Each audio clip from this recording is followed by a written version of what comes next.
তো বন্ধুরা সবে খেয়ে উঠলাম। ওঠার পরেই দেখো সঙ্গে সঙ্গে হাতের মধ্যে আমি এটাকে কি মৌরি বলে, মৌরি নিয়ে রেখে দিয়েছি। কারণ এতটাই গা গোলায় খাওয়ার পর মানে কিছুই ভালো লাগে না। আমি জানি না এরকম কার কার হয়। আর এদিকে আমি হাতের মধ্যে ওষুধ রেখে দিয়েছি। এই ওষুধটাকে আমাকে এখন খেতে হবে, এটাই সব থেকে বড় চাপের।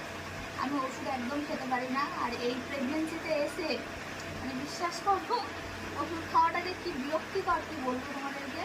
তো চলো ওষুধটা আগে খাই, খেয়েই মতরে মুড়িটা খাবো যাতে বমিটা না হয়, গাটা যাতে না বুড়ায় সেই জন্য। তো চলো ওষুধটা খাই, আবার বিকালে ঘুম থেকে উঠে আবার দেখা হবে তোমাদের সাথে। যেহেতু তোমাদেরকে কথা দিয়েছি ভিডিও পোস্ট করব এখন থেকে, তার মানে সারাদিনের টুকিটাকি তোমরা এরকম শর্ট ভিডিওর মাধ্যমে আপডেট পেয়ে যাবে।